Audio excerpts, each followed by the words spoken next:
Okey, salam sejahtera. Okey, sekarang saya akan bincangkan tentang bahagian A, kertas 2 dalam soalan percubaan negeri 9 2020. Okey, so kita tengok soalan 1. Raja 1 menunjukkan eksperimen untuk mengkaji proses fotosintesis.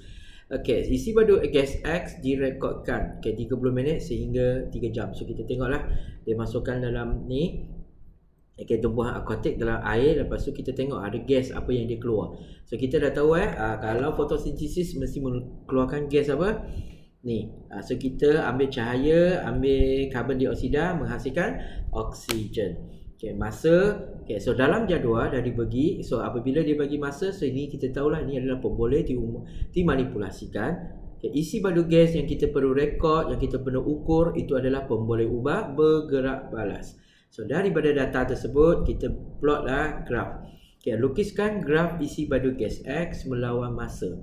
So kita plotlah betul-betul. Okay, cuma di sini baca betul-betul setiap selang dua petak kecil ni 5, 6, 7, 8, 9. So sini adalah 8. Jangan buat congak dan cepat. 10 tolak 2 tu 8. Okey, tolak 2 kira pula kat sini.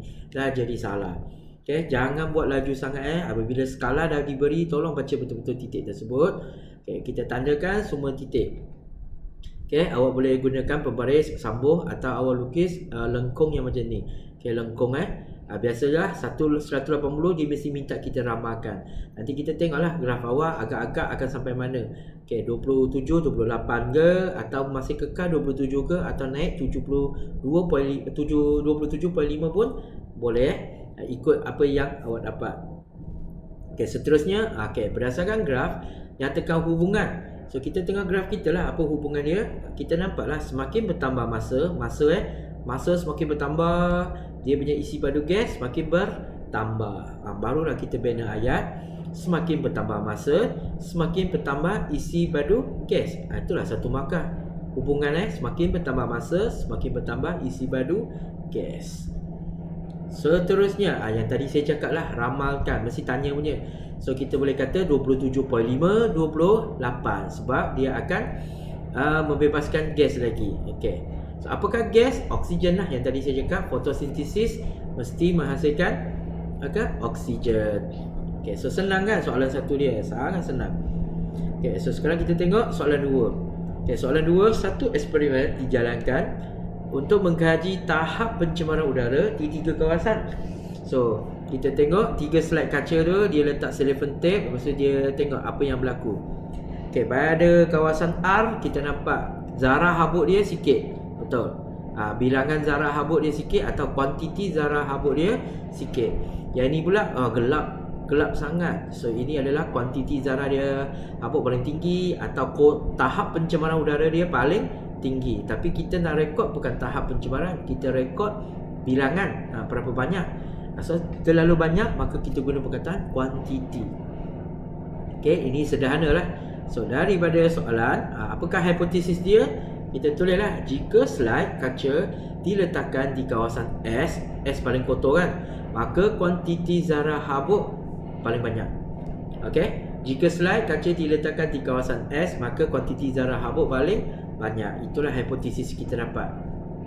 Okey, seterusnya, nyatakan pemboleh ubah yang dimalahkan mesti sama. So di sini yang disamakan adalah masa. Mesti dibiarkan 3 slide adalah dalam tempoh yang sama. Okey, yang kedua sini adalah saiz pita cellophane lah. Jangan satu guna besar, satu guna kecil.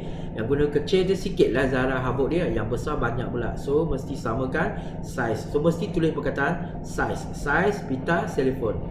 Okey, kawasan manakah yang tidak sihat? Tidak sihat tu maksudnya paling kotor. So dalam kita punya pemerhatian kita dapati bahawa kawasan S paling kotor. Okey, apa alasan dia? Sebab kuantiti zarah habuk dia paling banyak.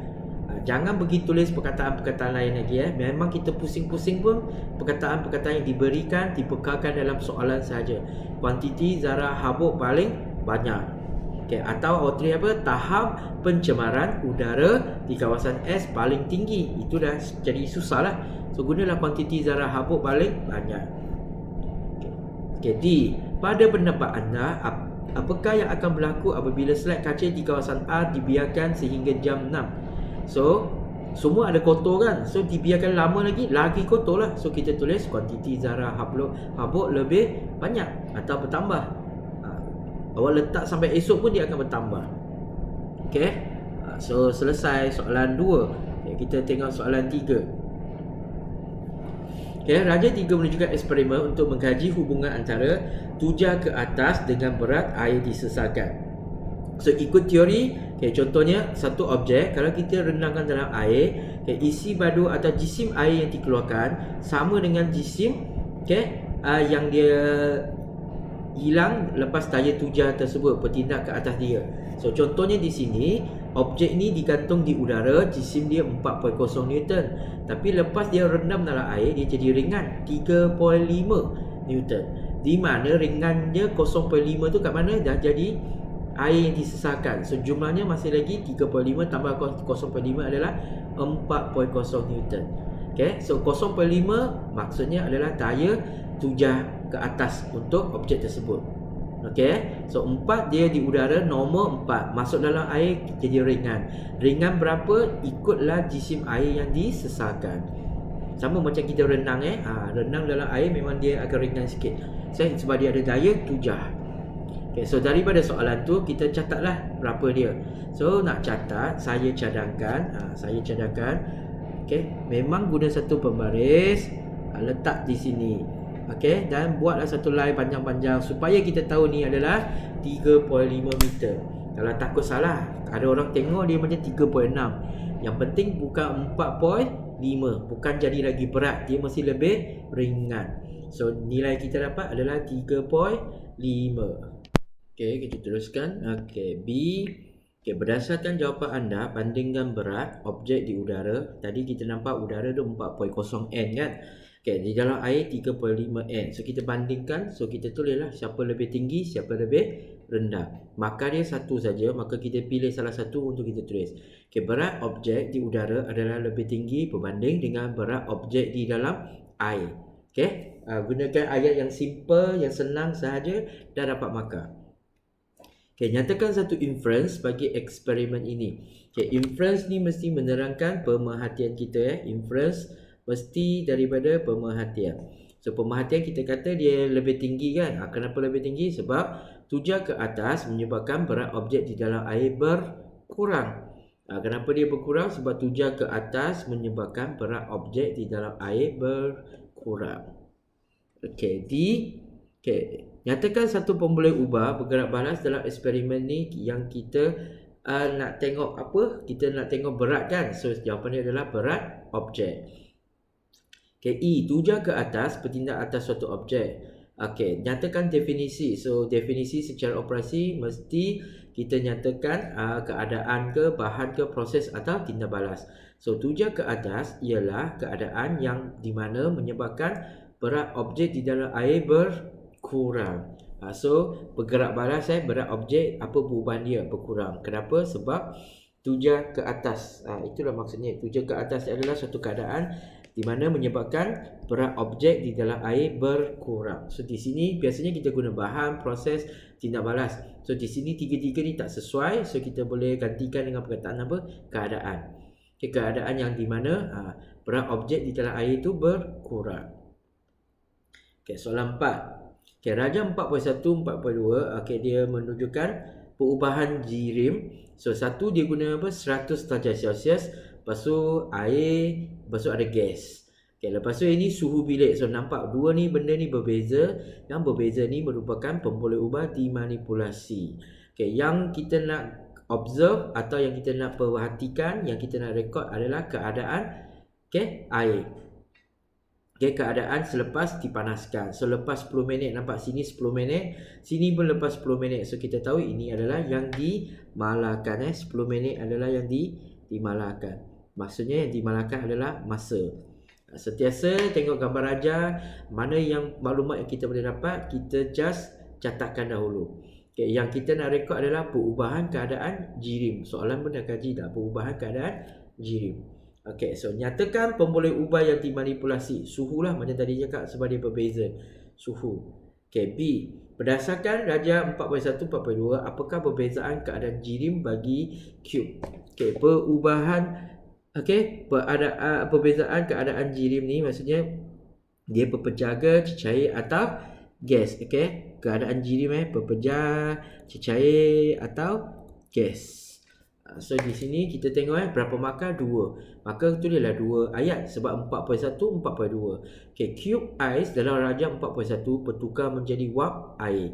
Okey, yang kedua pula cube ais dalam darjah 4.2 bertukar menjadi cecair. So kalau kita lihat balik gambar raja dia, kita nampak ya, kalau 100 darjah Celsius dia punya cube ais jadi air, lepas tu jadi ini gas. So maka ini adalah gas. Okay, yang ini pula dia tak panaskan, maka dia lepas 10 minit pun dia jadi cecair juga. So sini adalah proses peleburan. Okey. Nyatakan proses X, tadi cakaplah peleburan. Tapi yang kalau tadi kita guna peluru Bunsen, itu panggil pendidihan. Okey, peleburan. Okey, tandakan dalam kotak yang disediakan dalam untuk proses X. X adalah peleburan. So kita tengok kita punya susunan zarah. Kalau berpejam memang cantik, teratur, rapat. Okey, kalau gas mesti berjauhan. Okey, berjauhan. Okey, cecair dia ada ruang kosong tapi tak berjauhan, dia ada ruang kosong. So inilah cecair. Jawapan dia adalah cecair. So mesti ingat susunan zarah dia, pepejah, cecair, gas. Dan nama-nama perubahan keadaan jirim tu yang telah saya cakap semalam tu, yang ini kita target dia keluar tahun ni Okey, so untuk negeri 9. Nanti kita tengok negeri lain pula. Okey, ni adalah soalan bahagian A bagi percubaan SPM Negeri Melaka 2020. Okay, so Raja 1 menunjukkan eksperimen untuk mengkaji kekonduksian elektrik rod plastik. So kita pernah tahu kalau kekonduksian elektrik dia mesti logam. Okay, elektrik mesti logam. So plastik adalah bukan logam. Okay, so kita tahulah soalan ni nak tanya apa, logam dengan bukan logam. So kita guna bateri, kita guna wire, lepas tu sambung ke mentol. Lepas tu kita tengok mentol ni nyala ke tak nyala. Kalau logam maka dia akan nyala, menunjukkan logam boleh mengkonduksikan elektrik. Kalau rod plastik, mentol tu tak nyala, menunjukkan bahawa rod plastik tidak boleh mengkonduksikan elektrik. Okey, soalan dah bagi, menunjukkan keputusan. Dah bagilah rod plastik, satu lagi rod kuprum. So kuprum kita tahu kuprum maksudnya adalah logam. Rod plastik mentol tak nyala, rod kuprum mentol dia nyala, dia dah bagi pemerhatian. So ingat apabila diberi jadual kita sudah tahu maklumat dia adalah yang pertama bahan. Okey, jenis bahan. So atau jenis rod. Okey, kita boleh kata bahan atau kita kata jenis rod. So di sini yang kita kawal adalah rod plastik, rod kuprum. So ini adalah pemboleh ubah dimanipulasikan. Keadaan mentol yang kita nak rekod tengok nyala ke tak nyala, ini adalah pemboleh ubah bergerak baras. Okey, tuliskan satu A, soalan A. Tuliskan satu pemerhatian. Ingat pemerhatian mesti guna mata tengok. So mata kita tengok nyala atau tak nyala. So kita tuliskan rod plastik tidak menyalakan mentol, manakala rod kuprum menyalakan mentol. Okey, itu yang kita nampak rod plastik tidak menyalakan mentol, rod kuprum menyalakan mentol. Itu sahaja pemerhatian yang kita dapat. Okey, nyatakan inference. Inference adalah menerangkan pemerhatian. Kenapa dia tak nyala, kenapa dia nyala. Okey, rod plastik tidak menyalakan mentol kerana plastik tidak mengkonduksikan elektrik. Okay, atau kita tulis satu ayat lagi sebab markah dia satu kalau dua markah tulislah dua ayat. Ni satu markah saja. So kita boleh juga tulis rod kuprum menyalakan mentol kerana kuprum mengkonduksikan elektrik. Okay, atau ada orang dia tulis konduktor elektrik, bolehlah kita terima. Okay, bukan konduktor elektrik, ialah konduktor elektrik. Okey, C, bagaimanakah anda mengawal? So nak kawal eksperimen ni supaya keputusan kita dapat adalah sama. So paling senang kita menggunakan bilangan bateri yang sama. Bekalan elektrik dia mesti adalah sama, voltan dia mesti ada sama. Barulah kita boleh test mentol tu nyala dengan keadaan yang betul. Selain daripada itu kita berkawalkan dia apa? Jenis mentol. Mesti gunakan jenis mentol yang sama. Kejap ni mentol baik, kejap ni mentol tak baik, maka nyala tak nyala tu susah. So kita mesti kawal. Apa ni merujukan kepada pemboleh ubah dimalakan. Okey, bilangan bateri yang sama. Okey, nyatakan hipotesis. So hipotesis eksperimen ni adalah Kuprum boleh mengkonduksikan elektrik, manakala plastik tidak boleh mengkonduksikan elektrik. So highlight mengkonduksikan elektrik. So soalan pun dah cakap kekonduksian elektrik. Okay, kalau kita tahu teori, tulis kuprum aja. Kuprum boleh mengkonduksikan elektrik, manakala bukan logam tidak boleh mengkonduksikan elektrik. Logam boleh mengkonduksikan elektrik, manakala bukan logam tidak boleh mengkonduksikan elektrik. So hipotesis. Okay, ramalkan apa yang akan berlaku kepada mentor sekiranya kita menggunakan rod besi. So kita tahu rod besi adalah logam, maka mentor akan menyala lah. Senang aja. Kalau dia kata gantikan dengan rod rod carbon. Carbon pun boleh mengalirkan elektrik. Okay, rod kaca tak boleh. So mentor tidak nyala. Okay, soalan 2. Okay, Raja 2A dengan 2B menunjukkan eksperimen untuk menghasilkan tenaga elektrik. Menghasilkan so daripada apa? Tindak balas kimia. Ni semua perkataan dia dah bagi. So apa yang kita dapat? Kita tengok sini satu logam. Kita dah cakap zinc adalah logam, kuprum adalah logam, tapi dua-dua ni berbeza. So logam yang berbeza. Lepas tu kita dapat watt. Okay, nak tulis watt dia berapa? Macam saya cakap, saya cadangkan, letaklah pembaris. Buat besar-besar garisan tersebut supaya kita tahu ni berapa. Okay, 1.2 atau 1.4. Kita bacalah betul-betul. Ni kalau 1.1, 1.2, 3, 4 ni baru sampai 1.5. Mana sama dengan 2. So selanglah 2. 1.2, 1.4, 1.6, 1.8. Jangan buat terlalu cepat sangat sebab senang sangat. Awak buat cepat dia akan jadi salah. 1.2 watt. Okay, baca betul-betul dia punya selang atau sengkang kecil ni ada berapa. Dalam ni bukan ada 10, ada 5 saja. So 5 darab 2 10. So selang dia 0.2, 0.2, 0.4, 0.6, 0.8. Okay, jangan buat laju sangat. Okay, next gambar Raja 2B pula, dia gunakan kuprum dan kuprum. Maka kita kata ini adalah dua logam yang sama. Okay, so kita tengok wattmeter dia kosong. Ini menunjukkan bahawa kuprum dengan kuprum, logam yang sama, tidak menghasilkan elektrik. Tapi logam yang berbeza, dia menghasilkan elektrik. Okay. Di sini apa yang kita kawal? Zinc, kuprum, logam yang berbeza. Yang ini logam yang sama. So dua logam. Pasangan logam atau dua logam. Okay, yang sama adalah asid hidroklorik cair. Sini asid hidroklorik cair. So yang dimalahkan adalah isi padu asid hidroklorik cair. Okay, yang sini pula yang bergerak balas adalah jarum wattmeter. Jarum wattmeter atau bacaan wattmeter. Okay, catakan bacaan wattmeter. So kita catatlah 1.4 volt dengan 0 volt. Okay, so di sini kita nampak tulis pasangan logam. Pasangan logam ni merupakan pemboleh ubah dimanipulasikan. Bacaan wattmeter ni adalah pemboleh ubah bergerak balas. Okay, inference macam tadi saya cakap, inference adalah menerangkan pemerhatian. Kita nampak ada 1.4 watt, ada 0 watt. Itu maksudnya apa? Okay, pasangan logam yang berbeza bertindak balas dalam asid hidroklorik cair menghasilkan tenaga elektrik atau arus elektrik. Soalan bawah pun dah kata arus elektrik. So guna je lah arus elektrik. So dua logam yang berbeza bertindak balas dengan asid hidroklorik cair menghasilkan arus elektrik. Itu inference kalau you nak buat yang ini boleh tak? Boleh. Dua logam yang sama, kuprum dengan kuprum kan, dua logam yang sama bertindak balas dalam asid hidroklorik cair tidak menghasilkan arus elektrik. Pun boleh pilih salah satu sebab soalan ni hanya tinggal berapa markah? Satu markah saja. Okay. Pasangan logam yang manakah menghasilkan arus elektrik. So di sini adalah kuprum dengan zinc lah yang dapat 1.4 watt. So kuprum dan zinc. Okay, berdasarkan eksperimen ini nyatakan definisi secara operasi. So apa yang kita buat? Sel kimia. So kita tulislah sel kimia ialah pasangan logam. Okay, so di sini sel kimia ialah bahan kan. So kita tulis bahan. Ialah bahan di mana pasangan logam yang berbeza.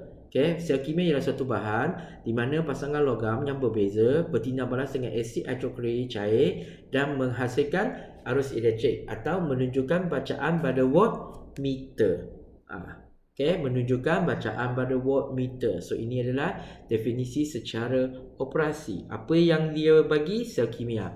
So zat kimia ialah suatu bahan, benda lah, suatu benda kan, suatu bahan di mana pasangan logam yang berbeza bertindak berasal asid hidroklorik dan menunjukkan bacaan pada voltmeter atau menghasilkan arus elektrik. Soalan 3 ni pun kita dah bincang. Nutrien, kesan nutrien dengan pertumbuhan kan. Kita boleh tengok dia punya panjang akar. Tapi di sini dia tak tunjuk panjang akar dia panjang ke pendek, tapi dia tunjuk pemerhatian yang kedua adalah warna daun. Daun hijau, daun kuning. Kalau hijau dia sihat, daun kuning dia kurang sihat. Pemerhatian, so kita tengok warna daun kan. So itu adalah warna daun. Warna daun dalam larutan Kernot ialah larutan Kernot lengkap. Kernot pula, Kautor lengkap. So larutan Kautor lengkap ialah hijau. Manakala warna dalam larutan tanpa nitrogen, betul, tanpa nutrien tanpa nitrogen. Larutan nutrien tanpa nitrogen. Kita ikut aja soalan. So ialah kuning. So di sini kita guna jenis larutan atau kita tulislah larutan apa dia bagi kita, tulis aja. Larutan apa? Tadi apa? Larutan Kautor lengkap dengan ni. Larutan Kautor lengkap dan nutrien tanpa nitrogen. Yang bergerak balas, kita nak tengok pertumbuhan anak benih, kita tengok warna daun anak benih yang bertumbuh. Warna daun. So di sini kita rujuk warna daun nyatakan hipotesis. So apa dia? Ada dua kan, tapi markah dia berapa? Satu aja kan. So tulislah satu. Jika larutan Kautor lengkap bukan Kernot, Kautor lengkap digunakan, daun menjadi hijau. Jika nutrien tanpa nitrogen digunakan, maka daun jadi kuning. Pilih salah satu jadi hipotesis kita. Satu markah saja. Jika larutan Kautor lengkap digunakan, soalan dah bagi, daun menjadi hijau. Kita guna aja. Tandakan lagi pada kotak yang disediakan menunjukkan nutrien sama dengan nitrogen. Nitrogen itu penting untuk pertumbuhan tumbuhan. So di sini selain itu adalah fosforus dengan kalsium. Dua-dua ni tumbuhan tu sangat perlukan. Soalan 4. Plastik. Plastik merupakan tajuk yang kita target plastik. So pergilah baca isu-isu tentang plastik, jenis-jenis plastik, kegunaan plastik. Memang kita target dia keluar A ke atau B atau C. So tahun dalam jadual, tahun ni adalah pemboleh ubah dimanipulasi. Pengeluaran plastik dunia ini adalah pemboleh ubah bergerak balas. So kita lukislah satu graf. So kita plotlah titik seperti biasa saya cakap. Kita kena baca betul-betul dia punya sengkang kecil ni berapa. So sini dalam ni ada 10 petak kecil. So setiap ni 10, 20, 30, 40. So 250 kat tengah-tengah. Barulah kita plot titik. Barulah kita plot titik dengan betul.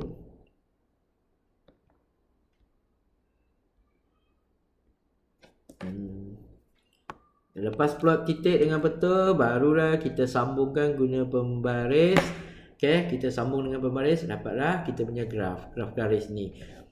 So kita pun nampak apabila masa bertambah, tahun ni masa kan, masa.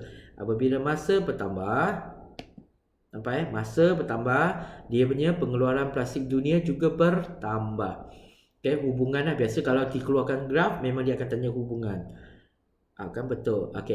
Nyatakan hubungan antara jumlah pengeluaran plastik. So semakin bertambah masa, semakin bertambah bilangan pengeluaran plastik dunia.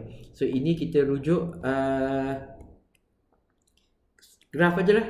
Bilangan pengeluaran dia bertambah. So kita ikut graf. Raja 4 menunjukkan dua jenis objek yang berbeza dibuat daripada plastik. Ini jala ikan, ini adalah soket. So dua jenis plastik untuk jala ikan yang lembut sikit punya termoplastik. Dia lebih lembut, dia tak tahan haba yang ini pula soket elektrik, dia lebih keras. Dia tahan haba dan dia tidak boleh diacus sekali lagi. Maksudnya dia sekali je lah, hancur-hancur lah, tak boleh buat apa. Yang ini termoplastik, termoset. Silalah pergi baca nota saya dah bagi, bahan pun saya dah bagi. Kita jangka keluar tahun ni so sila baca. Kenal plastik, jenis plastik yang digunakan untuk membuat so dah isilah termoplastik, termoset. Dah habis untuk dua negeri punya. Lepas ni saya akan sambung lagi dua negeri lain pula. Sila buat ulang kaji untuk bahagian A.